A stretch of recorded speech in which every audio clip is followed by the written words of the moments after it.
Assalamualaikum warahmatullahi wabarakatuh. Kami dari kelompok 6 ingin mempresentasikan hasil kerja kelompok kami yang berjudul Surat Resmi.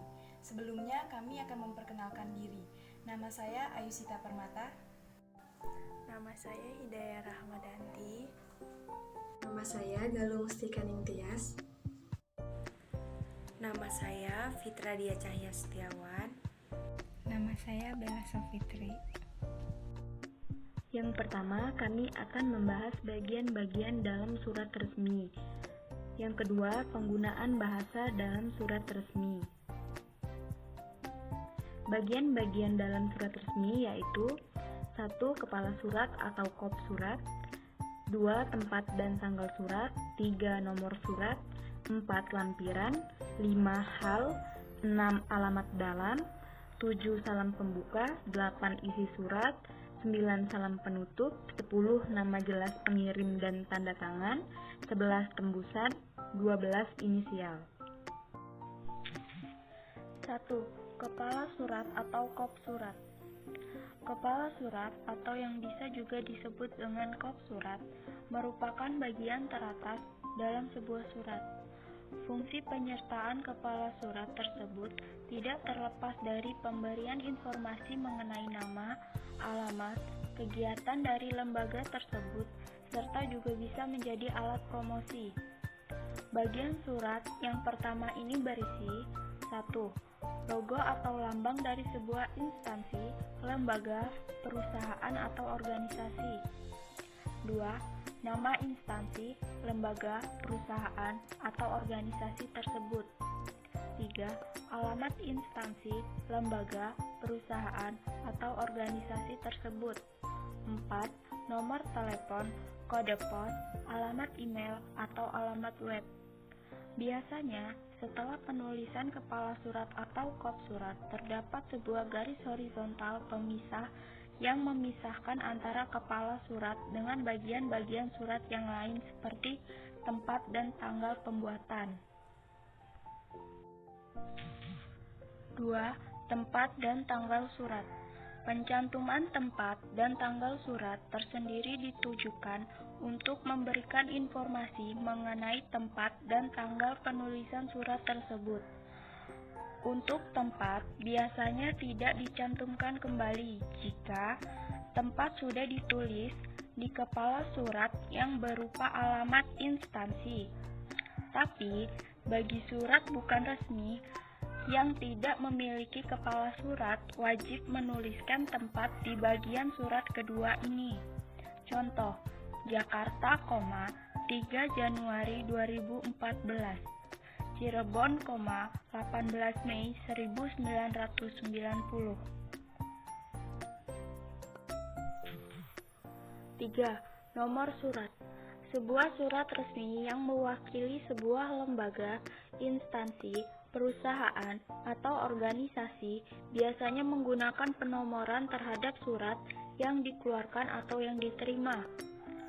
Nomor surat biasanya meliputi nomor urut penulisan surat, kode surat, tanggal, bulan, dan tahun penulisan surat. Penomoran surat tersebut berfungsi untuk 1. Memudahkan pengaturan, baik untuk penyimpanan maupun penemuannya kembali apabila diperlukan. 2. Mengetahui jumlah surat yang diterima dan yang dikeluarkan oleh organisasi, lembaga, atau perusahaan.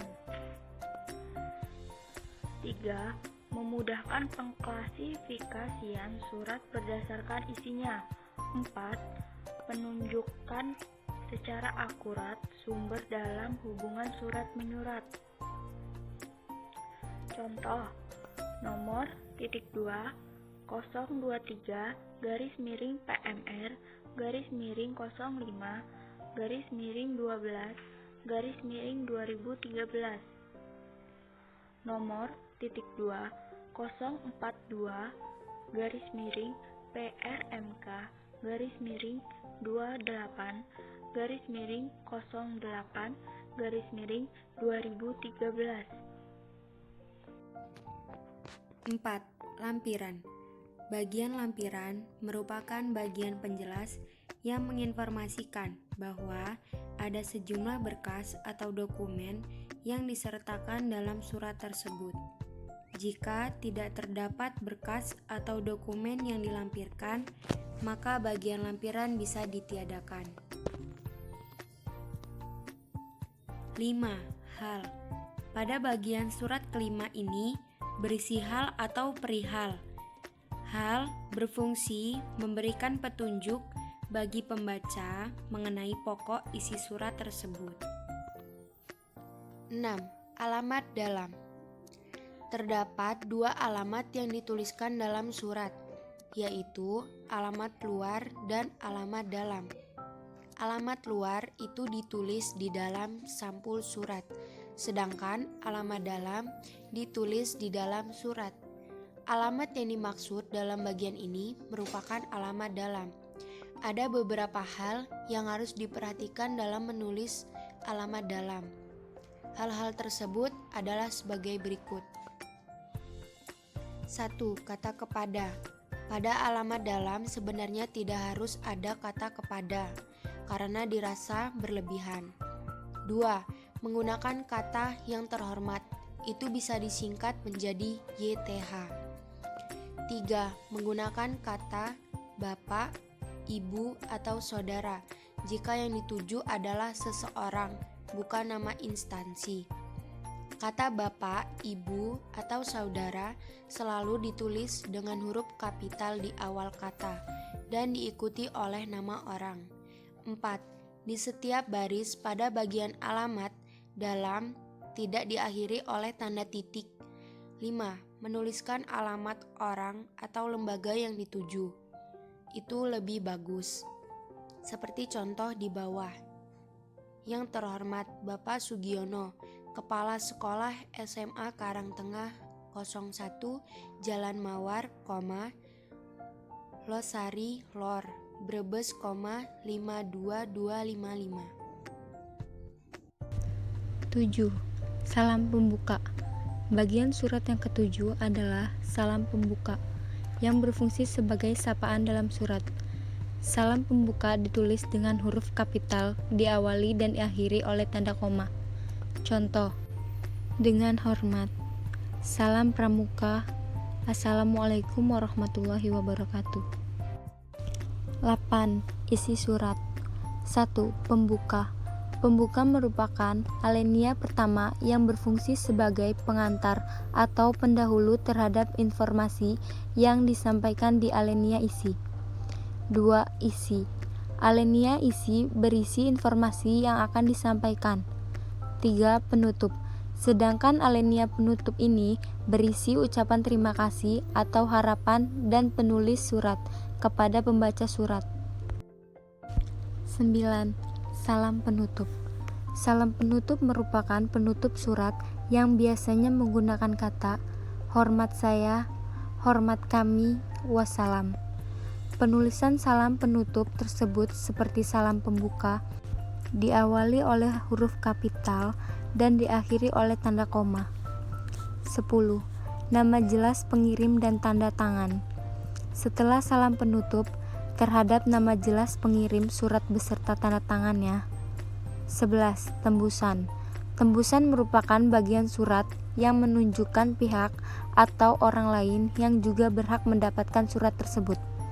Contoh tembusan. 1. Kepala SMA Negeri 1 Tanjung. 2. Pembina OSIS SMA Negeri 1 Tanjung. 12. Inisial. Inisial disebut juga sandi, yaitu kode pengenal yang berupa singkatan nama pengonsep dan singkatan nama pengetik surat.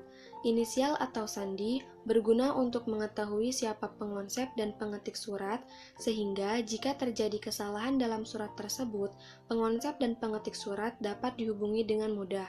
Nama pengonsep disingkat dengan huruf kapital, nama pengetik disingkat dengan huruf kecil. Inisial ditempatkan di bagian bawah di sebelah kanan. Di bawah ini merupakan contoh inisial. B. Penggunaan bahasa dalam surat resmi. Yang pertama, menggunakan instrumen yang sesuai, termasuk ke dalamnya adalah ukuran, jenis dan warna kertas, warna tinta, serta bentuk tulisan. Kedua, menggunakan kop atau kepala surat dan instansi atau lembaga yang bersangkutan. Ketiga, menggunakan nomor surat, lampiran, dan perihal. Keempat, menggunakan salam pembuka dan penutup yang baku atau resmi, seperti dengan hormat, hormat kami, dan sebagainya. Kelima, menggunakan ragam bahasa Indonesia baku dengan penyampaian singkat, lugas, jelas, dan santun, serta menyajikan fakta yang benar apabila diperlukan. Keenam, menggunakan cap atau stempel instansi atau kantor pembuat surat. Ketujuh, penulisan surat mengikuti format surat tertentu. Jika berasal dari instansi pemerintahan, lazimnya menggunakan format surat resmi. Berikut adalah contoh surat resmi yang sudah tersusun bagian-bagiannya. Sekian presentasi dari kelompok kami. Jika ada salah kata kami mohon maaf, kepada Tuhan kami mohon ampun. Wassalamualaikum warahmatullahi wabarakatuh.